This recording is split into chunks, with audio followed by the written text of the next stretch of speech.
TMC के बागियों पर कीर्ति आजाद का हमला, क्या बयान दिया है? कीर्ति आजाद ने बागियों को गद्दार बताया है। समस्या थी तो पहले क्यों नहीं बताया? बागियों का अलग गुट नहीं बन पाएगा। बीजेपी में शामिल होने के अलावा दूसरा रास्ता नहीं है, ये बयान दिया गया है। तो लगातार बगावत की खबरें सामने आ रही हैं। पहले विधायकों का अलग गुट बनना, फिर सांसदों की मुलाकात की तस्वीरें कल सामने आई और अब कीर्ति आजाद का बयान आया है कि समस्या थी तो पहले क्यों नहीं बताया। बागियों का अलग गुट नहीं बन पाएगा, यह भी बयान दिया गया है। बीजेपी में जाने के अलावा दूसरा रास्ता नहीं।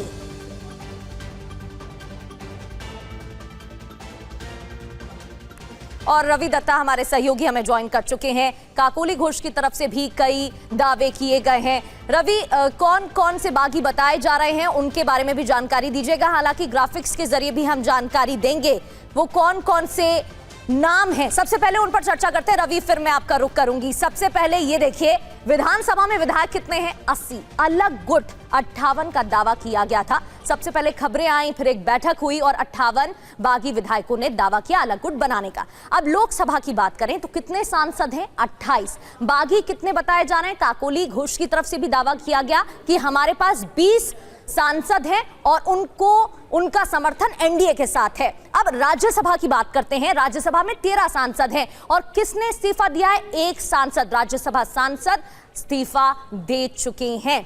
इसके साथ ही ममता बनर्जी की मुश्किलें भी बढ़ती हुई दिखाई दे रही हैं। रवि लगातार हमारे साथ बने हुए हैं। इससे पहले कीर्ति आजाद की तरफ से क्या कहा गया है, क्योंकि सियासत भी तेज हो रही है, सबसे पहले वो सुनिए। इन गद्दारों से मैं जानना चाहता हूं कि तुम्हें तकलीफ हो रही थी तो तुमने इलेक्शन के बाद ये तकलीफ क्यों जाहिर की? इलेक्शन के पहले करना चाहिए था कि गद्दारी नहीं करते। और जब वक्त ये ऐसा आया हुआ हो, जब हमें हराया गया, हम हारे नहीं बंगाल में, हमें हराया गया, सब कोई मिलकर के हराया। केवल 32 लाख का अंतर था। उस 32 लाख में 27 तो एजुकेशन का था, ऊपर 6-7 लाख लोग को अलग से वोट में डाला गया। इसलिए ये ना समझे बीजेपी, जिस प्रकार से झूठे वादे किए थे कि अगले महीने से 3,000 रुपया देंगे, 12-12 कागज का फॉर्म दिया हुआ है। सो याद रखना, भागने वाले भगौड़ों, गद्दारों, वो डीए भी नहीं मिला उसका। 31 तारीख तक, दिसंबर तक डेट मांग लिया है। याद रखना कि 29 के अंदर साफ हो जाएगी बीजेपी, केंद्र में भी साफ होगी और बंगाल में भी साफ। तो पहले विधानसभा में झटका लगा, विधायकों का अलग गुट बना और अब सांसदों की बारी। रवि बने हुए हैं हमारे साथ। रवि, कीर्ति आजाद की तरफ से बयान भी सामने आया है और वो कह रहे हैं कि अगर परेशानी थी, समस्या थी तो पहले बता देना चाहिए था। कुल मिलाकर ममता बनर्जी की मुश्किलें बढ़ती हुई दिख रही।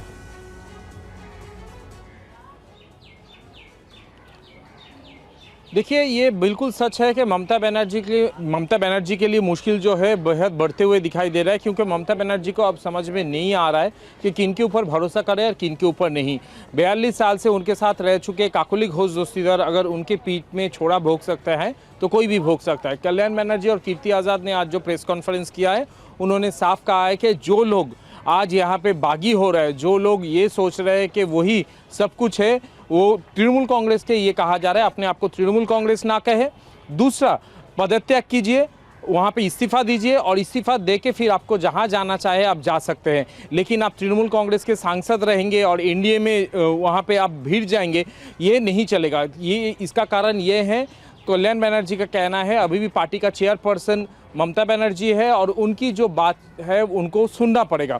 तो फिलहाल अभी स्थिति ऐसा बना हुआ है कि जो भी सांसद आज बागी बने हैं वो सारे काकोली घोष दोस्तीदार छोड़ के वो सारे 2011 के बाद तृणमूल कांग्रेस में आए थे। और क्योंकि वो तृणमूल कांग्रेस में आए थे ममता बनर्जी जीतने के बाद, इसीलिए सारे जो फेसेस है, शताब्दी रॉय बोलिए, पार्थ भौमिक बोलिए, अबू ताहिर खान बोलिए, जून मालिया बोलिए, रचना बंदोपाध्याय, देव, जितने सारे हैं वो सब ममता बनर्जी के फेस के ऊपर भरोसा करके इलेक्शन जीते हैं और उनके फेस के चलते इलेक्शन जीते, क्योंकि ममता बनर्जी कुछ भी हो जाए आज भी पूरा भारतवर्ष में वो विरोधी नेत्री के तौर पे जाना जाते हैं, और इसके बावजूद भी अगर वो सांसद होने के बाद अपने आप को पार्टी से बड़ा समझते हैं, ऐसा तृणमूल कांग्रेस मान के चल रहे हैं, तो वो बहुत बड़ी गलती कर रहे हैं। और इसीलिए वो कल्याण बनर्जी कह रहा है कि आप पार्टी छोड़िए और उसके बाद आप जो चाहे करिए। बिल्कुल, इसलिए ये बयान दिया गया है। बने रहिएगा, रवि लौटेंगे आपके पास। एक और बड़ी खबर का रुख कर लेते हैं। टीएमसी में सांसदों को लेकर अब सवाल उठ रहे हैं, क्योंकि सांसदों से लेकर पार्षदों तक फूट की खबरें सामने आ रही हैं। 20 सांसदों ने अलग गुट के लिए स्पीकर को पत्र लिखा है। टीएमसी की बागी सांसद काकोली घोष ने दावा किया है। क्या दावा किया है? कि 20 सांसदों का नया गुट एनडीए के साथ है, एनडीए को समर्थन है, ये काकोली घोष की तरफ से कहा गया है। और अभी हम आपको आंकड़े भी बता रहे थे, 28 सांसद और उसमें से 20 सांसदों का नया गुट एनडीए के साथ है। ये दावा काकोली घोष की तरफ से किया गया है। आगे चल के पता चलेगा कि क्या होगा। अभी के लिए ये काफी नहीं है कि हम लोग काम करना चाहते हैं, बंगाल के लिए काम करना चाहते हैं, देश के लिए काम करना चाहते हैं, भारत को सुरक्षित रखने के लिए काम करना चाहते हैं। ये बहुत अहम मुद्दा है।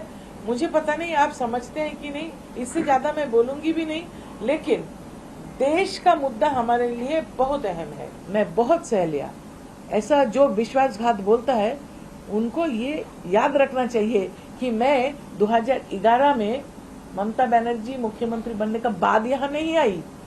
मैं 40 साल से यहाँ लड़ रही हूँ, और मैं जैसे कहा, ये लोग का बात को मुझे कुछ असर नहीं होता मुझ पर। और रजनीश रंजन भी हमारे साथ बने हुए हैं। रजनीश, जितने भी विधायकों की तरफ से फूट की खबरें सामने आई और अब सांसद, उनकी तरफ से एक ही बात कही गई, आरोप लगाए गए कि केंद्र की योजना राज्य में लागू नहीं की जा रही थी। इसके अलावा भी कई आरोप लगाए गए हैं और खबर यह भी है कि आज सांसदों की स्पीकर से मुलाकात हो सकती है।